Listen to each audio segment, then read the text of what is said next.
Hey guys, how's it going? It's Kyra here with another Exos Heroes video. And in today's video, I'm going to talk about something that I'm pretty excited about. It has to do with the core raid, and talked about it in my previous video. I was already pretty stoked that they increased the rewards you get from each tier. They made it at the end of it, you get a fake core selector. And I was like, okay, that's pretty cool. But then the one thing that the patch notes didn't say that they added is you can actually get shards of fated characters, and not just any fated characters, but general tier level characters in Jinai. And then I've also seen screenshots of Shufraken. There's a lot of questions still up in the air about this, but this is really cool for a lot of reasons.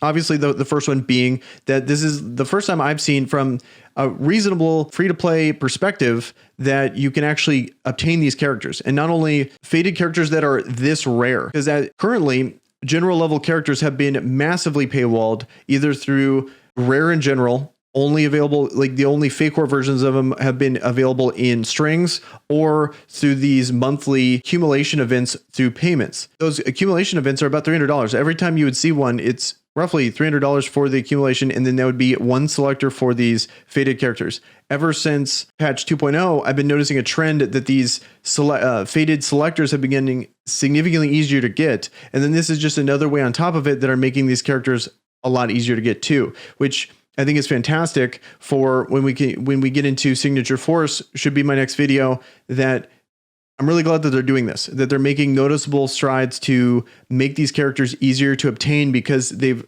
at the same time have been making you need more and more of them to stay relevant. So I think this is a massive step in the right direction that they're doing this. Yes, this is a big grind. This is going to take quite a bit of levy stones, quite a bit of actual grinding. This is essentially the equivalent. One purchase of these is 9 shards. It takes 50 shards for you to actually make the character, and it's essentially the equivalent of buying out the first row of the shop just in one of these. It's going to take 6 total purchases, so quite a bit. We have 14 days to do it, and then the shop refreshes every 12 hours. And then another thing to keep in mind is if you click this guy, you can refresh it for 100 zests. I would say we have plenty of time. Let's just really slow down and take advantage of all the most efficient ways to farm this, where you're going to definitely want to be clearing the middle one 3 times per day and the final one 1 time per day. And then based on how many levy stones you got, you can clear Baraka as much as possible.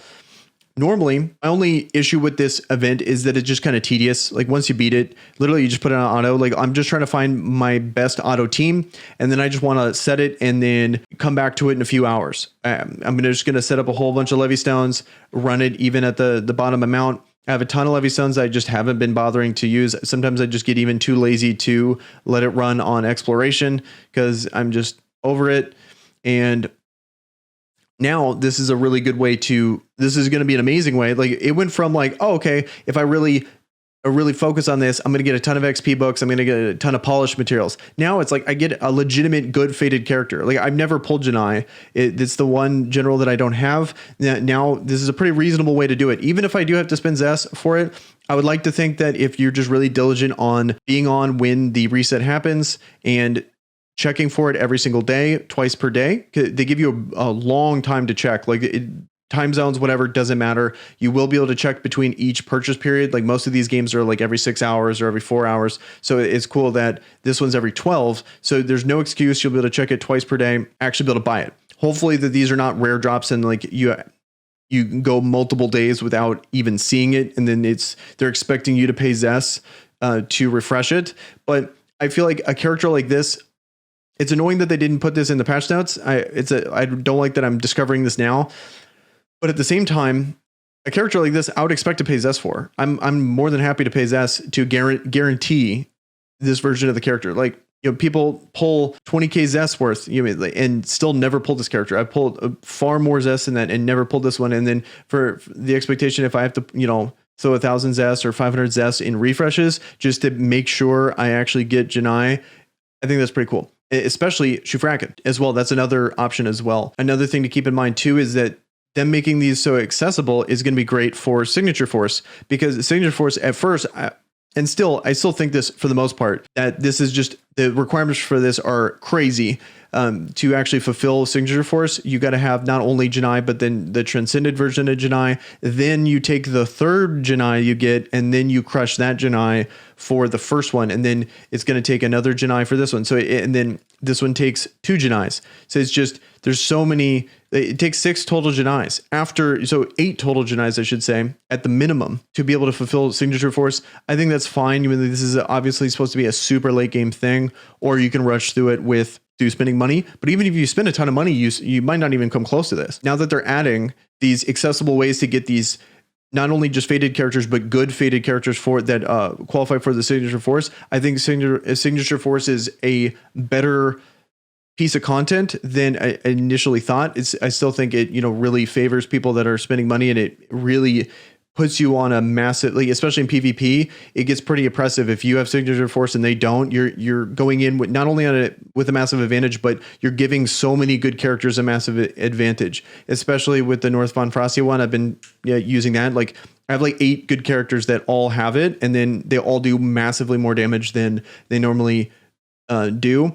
So I felt kind of dirty about it, just because of just how crazy the requirement is, and how I've had to intentionally not get other characters and pick Shufraken over and over again to use Signature Force, because I wanted to see it. I wanted to do a video on it. So I intentionally went out of my way to not get, a Jinai. I still don't have Jinai. I could have picked Jinai, but I ended up picking my third Shufraken because I wanted to actually try it out and see it for a video. And after using it, I was like, man, this is so busted.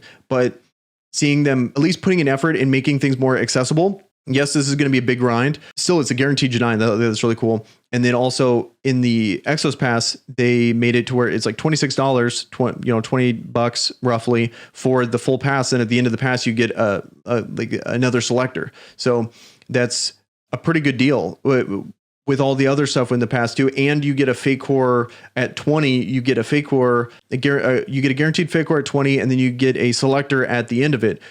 And you're also getting the new exotic gear. There's definitely a lot of stuff. I think they've, at first when they released all this stuff, it looked real bad. And then they put all the really super whaley deals and offers out initially. So they didn't do themselves any favors, and rightfully so. I think people were pissed. But then why didn't they do this first? You'd think that they wouldn't. If they just did this first, people would be a lot happier with this. Enough being said about Signature Force. I'm really excited that they are adding this. If anything, please make this more fun. This is literally it's like I'm going back to Raid, where I set up my auto team, and now I get a farm dragon, and I'm going to just auto click Baraka and just farm it away. Yes, I can min-max and make sure I'm hitting Shufraken and hitting Rams every day, which I will be doing. But for the most part, I just want to blow through as much Levy Stones as possible, because this is going to be really time consuming. And even if I do all of the Shufrakens, all of the Ramjas, still probably going to want to do this as well, just in case, because there's a lot of good stuff in here. I'm going to be spending a ton. I'm going to try to. My priority is to go for Jinai. Second priority is going to be going for this Fake Core Hero ticket.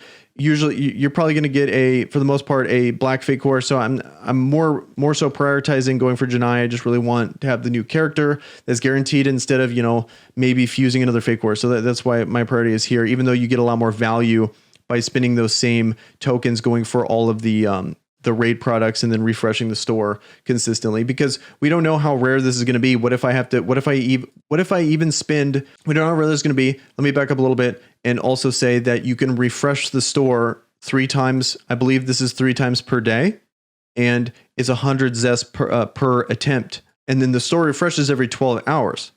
So what if, I get to the point where I'm refreshing it, and I refresh it 3 times and she still doesn't show up. So we don't know that. There's still a lot of stuff unanswered that I will definitely be discovering as I go forward with this. But at the moment, I really like this direction with how they're going to make these characters accessible, because yes, this is a grind, like I've been saying, but I think this is a pretty reasonable grind for how good this character is and how rare they've established these characters are so far. I'm definitely a fan of this. Let me know down in the comments below what you guys think about this. Definitely let me know down in the comments below what you guys think about this. I'm really curious to hear your opinions. I just kind of want to get an idea what people are feeling about these changes, because the way I'm looking at it is I was pretty disappointed in a lot of things, and then they've been slowly adding stuff that I'm really liking, but it's happening too fast to where it doesn't feel like a knee-jerk reaction. It feels like this is planned and we just got it released in a poor way, or whatever the best way they possibly could, because this looks really good to me. This plus the other deals they've been doing. Yes, they involve money, but they're still really good deals. Well, that's all I wanted to say. You guys have a good one. Peace.